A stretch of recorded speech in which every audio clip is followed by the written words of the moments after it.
হরে কৃষ্ণ, রাধে রাধে বন্ধুরা। তো আশা করি তোমরা সবাই খুব ভালো আছো। আর রাধা মাধবের কৃপায় আমিও ভালো আছি। তো আজকে চলে এসেছি আরো একটা নতুন ভিডিও নিয়ে। যে আমাদের এই জ্যৈষ্ঠ মাসে যে এত গরম, যে আমরা মানুষ যখন টিকতে পারছি না ঘরের মধ্যে, তো আমি আমার গোপাল সোনাদের কিভাবে সেবা দিচ্ছি সকাল থেকে দুপুর পর্যন্ত এই গরমের মধ্যে তাদেরকে ঠান্ডা রাখার চেষ্টা করছি, ঠিক সেই ভিডিও নিয়ে। তো দেখো, প্রথমে আমি আমার ছোট বাচ্চাদের সবাইকে স্নান করিয়ে নিয়েছি চন্দন মাখিয়ে, যেহেতু আমরা জানি যে চন্দন খুব ঠান্ডা, তাই চন্দন মাখিয়ে আজকে স্নান করিয়েছি। তো এবার নিয়ে চলে এসেছি গুবলুকে স্নান করাবো বলে। সবার স্নান তোমাদেরকে দেখালে ভিডিওটা অনেক বড় হয়ে যাবে, আর তোমাদেরও বারবার একই জিনিস দেখতে ভালো লাগবে না। তাই জন্য আমি আজকে আমার গুবলুকে আর রাইকেই স্নান করাচ্ছি তোমাদের সামনে। গুবলুকেও আমি শ্বেত চন্দন সুন্দর করে মোটা প্রলেপ দিয়ে ভালো করে সারা অঙ্গে আমি মাখিয়ে নিয়েছি, যাতে ওর শরীরটা ঠান্ডা হয়। তো তোমরা দেখতে থাকো ভিডিওটা, আশা করি তোমাদের ভালো লাগবে। আর যদি ভিডিওটা ভালো লাগে তো একটা লাইক করো, আর কমেন্ট করে আমাকে জানাতে ভুলো না যে তোমাদের ভিডিওটা আমার কেমন লাগলো। আর একটু শেয়ার করে দিও তোমার আত্মীয় পরিজনদের মধ্যে, যাতে তারাও আমার গুবলু সোনাকে সবাই দেখতে পায়। তো দেখো, আমি এবারে ভালো করে গুবলু সোনাকে চন্দন দিয়ে স্নান করাচ্ছি। চন্দন যেমন শরীরকে একদম ঠান্ডা রাখে, সেরকমই চন্দন মাখিয়ে যদি স্নান করানো হয় তো আমাদের পিতলের বিগ্রহ কিন্তু খুব সুন্দর চকচকও করে। তোমরা দেখতেই পাবে যে কত চকচক করবে, আর আমার গুবলু সোনার মুখের হাসিটাও তোমরা দেখতে পাবে যে ও কতটা খুশি। আর চন্দনের যে একটা সুন্দর গন্ধ, এত সুন্দর ওদের গা থেকে ছাড়ছিল, আমার ঠাকুর ঘরটা যেন পুরো চন্দনের গন্ধে ভরে গিয়েছিল। তো আমরা তো সবাই চেষ্টা করি না যে গোপাল সোনা, যাদের গোপাল সোনা আমরা যারা সেবা করি, তারা সবাই চেষ্টা করি যে গোপাল সোনাকে আমরা কিভাবে কতটা ভালোভাবে সেবা দিতে পারবো, যে যার সাধ্য মতো। তো সেরকমই আজকে আমি ওই জন্য জ্যৈষ্ঠ মাসের এই প্রখর রৌদ্রে গরমে কিভাবে আমার গোপাল সোনাদেরকে ঠান্ডা রাখার জন্য চেষ্টা করছি, সেই ভিডিওই তোমাদের সাথে দিচ্ছি। তো দেখো, ওদেরকে স্নান করাচ্ছি।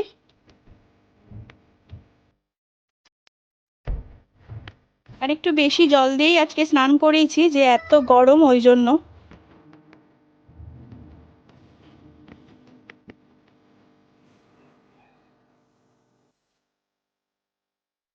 দেখো কত মিষ্টি হাসি লাগছে মুখটা, ও স্নান করে খুবই আরাম পাচ্ছে। যে এত গরমে এত জল দিয়ে ওকে স্নান করানো হয়েছে, ওই জন্য ও খুব খুশি। আর ওর গা দিয়ে এত সুন্দর চন্দনের গন্ধ ছাড়ছিল, কি বলবো। তারপর একটু পাউডার মাখিয়ে দিলাম। তোমরা সবাই জানো যে গরমের মধ্যে একটু পাউডার মাখালে গাটা একটু ভালো লাগে আর কি। ওকে আমি এবার পরিষ্কার করে সুন্দর করে সাজুগুজু করিয়ে দেবো। তো আজকের জামা একদমই পরাইনি, এত গরম বলে। যেদিন ভিডিওটা করছিলাম প্রচন্ড গরম ছিল, ওই জন্য খালি প্যান্ট পরিয়ে রেখেছিলাম, নাহলে সাধারণত আমি খুব একটা প্যান্ট পরিয়ে রাখি না। আর অন্যান্য বাচ্চাদের তো তোমরা দেখলেই যে আমি একদম নাইট ড্রেস পরিয়েছি হালকা পাতলা। আর একটু আদর করছিলাম আর বলছিলাম, বাবু খুব গরম পড়েছে, তোমাদের কষ্ট হচ্ছে বলে। এবার দেখো, তোমরা বুঝতে পারছো কিনা জানি না, বুবলু সোনার মুখের হাসিটা দেখো। আদর করছি যে ও এতটাই হাসছে, কি বলবো। তো কপালে চন্দনের টিপ দিয়ে দিলাম, আর দর্পণ দর্শনও করিয়ে দিলাম।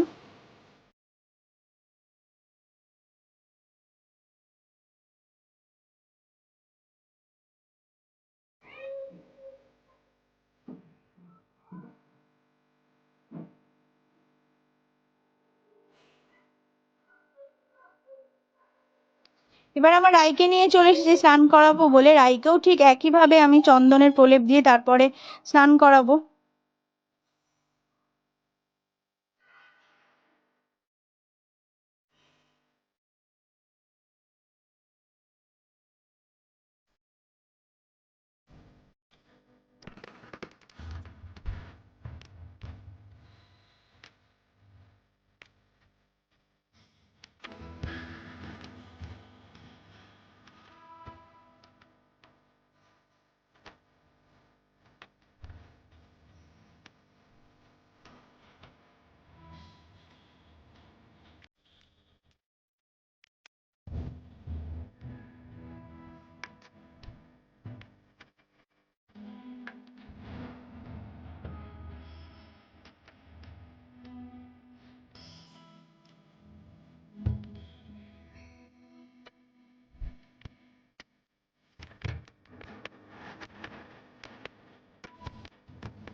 তো দেখো রাইকেও আমি স্নান করিয়ে সাজুগুজু করিয়ে দিয়েছি, আর হালকা পাতলা একদম হাত কাটা একটা জামা পরিয়েছি আর একটা মালা পরিয়েছি। রাই যেন সাজুগুজু করে না থাকলে একদমই ভালো লাগে না, তাই জন্য ওকেও সাজগুজ করিয়ে গায়ে পাউডার দিয়ে ওকেও আমি সুন্দর জামা পরিয়ে দিচ্ছি। আর দেখো দর্পণ দর্শন করাচ্ছিলাম। তো এবার ওরা যে যেখানে বসে সেখানে আমি বসিয়ে দিলাম, আর স্নানের জলটাও আমি একটা ফুল গাছের গোড়ার মধ্যে দিয়ে দিয়েছি। আর একটু আতর দিয়ে দিলাম, কারণ আতরও শরীরকে খুব ঠান্ডা রাখে, আর সুগন্ধ যেহেতু গোপাল সোনারা কেন সব ভগবানরাই খুব পছন্দ করেন, তাই স্নান করাবার পর আতর সেবাটা খুবই জরুরি। হাতের মধ্যে নিয়ে একটু গায়ে লাগিয়ে দিলাম, আর জামার মধ্যে একটু তো ঘষে দিলাম, তোমরা দেখতেই পেলে।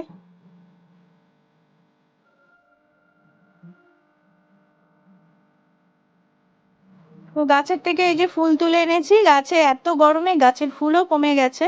এই যে সব রকম ফুল মিলিয়ে এইটুকু ফুল হয়েছে। আর আজকে এক ভক্তের বাড়ি থেকে সেই এতগুলো টগর ফুল, একদম থোকা টগর। সে এর আগে একদিন আমাদের বাড়িতে এসেছিলেন, আর সেও দেখে গেছেন আমার গোপাল সোনাকে, তার বাড়িতেও গোপাল সোনা আছে।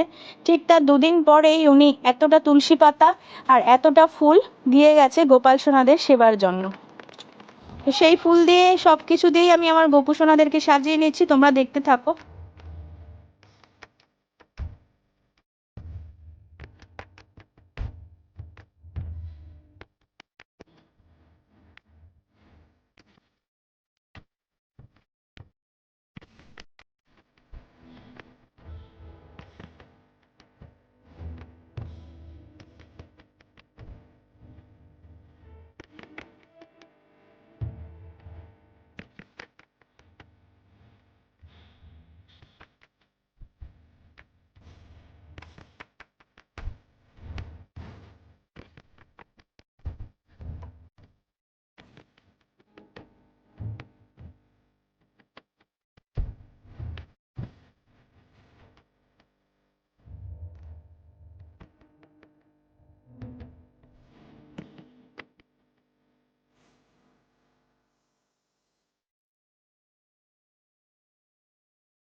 দেখো গাছের ফুল, আমার গাছের ফুল আর ভক্তের দেওয়া ফুল দিয়ে আমার সিংহাসনটা আজকে সেজে উঠেছে, কতটা মিষ্টি লাগছে সাদা ফুলে। তো চলো এবার সকালে ভোগ নিবেদন করে দিই, তার জন্য আগে প্রদীপ আর ধূপকাঠি আমি জ্বালিয়ে নিচ্ছি। সকালের ভোগটা নিবেদন করব, তার জন্য আরতি করে নেবো সেই কারণে। তো দেখতে থাকো।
সকালের ভোগে দিয়েছিলাম বোঁদে। বোঁদে এনে রেখেছিলাম যে ওদেরকে সকালবেলা আজকে একটু মিষ্টি দেবো বলে। তো সব ভগবানকে আমি সেদিনকে বোঁদেই দিয়েছিলাম। আর ওই ফুল দিয়ে তো তোমরা দেখলেই আমি খুব সুন্দর করে সাজিয়ে নিয়েছি। তো চলো এবার যাই, গিয়ে ওদের বেলার যে টিফিনটা দেবো সেই টিফিনে জোগাড় করব। তার আগে আমি ওদের জামা কাপড়গুলো একটু ধুয়ে নিই। তো জামা কাপড়গুলো একটু ধুয়ে নিচ্ছি, কারণ প্রত্যেক দিনের জামা কাপড় যদি আমি না ধুই না, আমার তো অনেকগুলো গোপাল সোনা তোমরা জানোই, অনেক জামা কাপড় পড়ে যায়। আর এই ওয়েদার, এখন রৌদ্র, হয়তো কখন আবার বৃষ্টি হবে, তখন আবার মুশকিল হয়ে যাবে। ওই জন্য আমি একটু জামা কাপড়গুলো, প্রত্যেক দিনের জামা কাপড় প্রত্যেক দিনই ধুয়ে নিই। তো ধুয়ে নিয়েছি, ধুয়ে এবার ভালো করে মেলে দিয়ে যাব। তারপর গিয়ে ওদের সকালে যে বেলায় যে টিফিনটা দেবো সেই টিফিনটাও করব। তো তোমরা দেখতে থাকো ভিডিওটা, আশা করি তোমাদের ভালো লাগবে।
তো দেখো, তোমরাও না এরকম একটা হ্যাঙ্গার কিনে নিতে পারো, যে গোল চাকার মধ্যে অনেকগুলো এরকম ক্লিপ থাকবে, তাতে জামা কাপড় মেলতে খুবই সুবিধা হয়।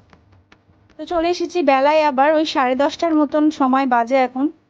ঘড়ির কাঁটা এখন 10:30। ওদেরকে কি দেবো কি দেবো ভাবতে ভাবতে ভাবলাম এই গরমে আম তো আমরা সকলেই পছন্দ করি। তো টিফিনে একটু আম দিয়েছিলাম, সুজি করেছিলাম, আর দুটো রুটি করে দিয়েছিলাম। ভোগে আমি তুলসী পাতা দিয়ে দিলাম।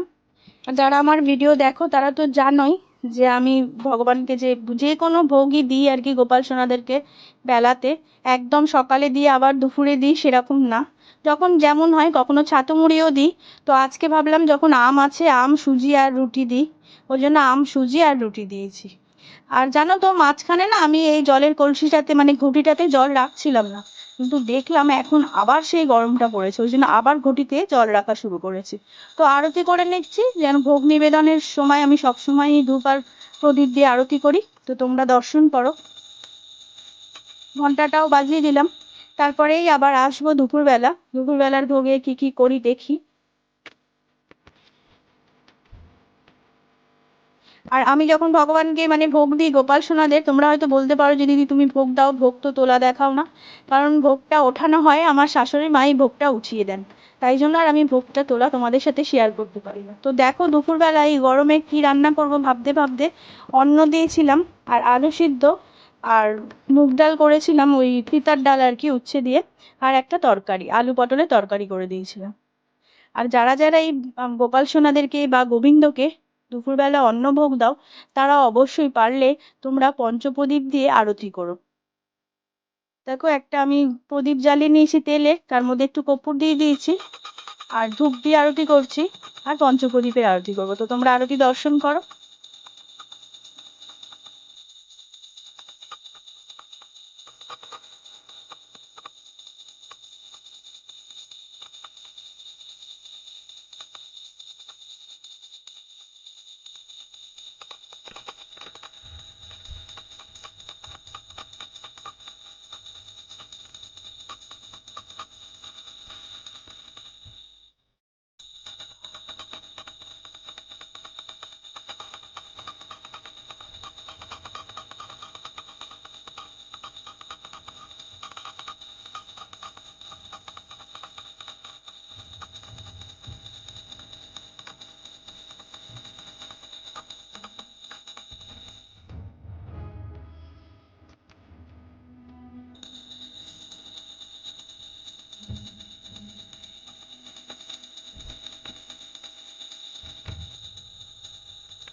সবশেষে আমার গোপাল সোনাদের কাছে, আমার গোবিন্দের কাছে আমি ক্ষমা প্রার্থনা করলাম, আমার যদি কোনো ভুল হয় ওনারা যেন আমাকে ক্ষমা করে দেন। তো তোমরা ভোগ দর্শন করো। তো আজকের মতন ভিডিওটা এইটুকুই। দেখা হবে আবার অন্য কোনো দিন অন্য কোনো ভিডিও নিয়ে। আজকের মতন আসি। হরে কৃষ্ণ, রাধে রাধে।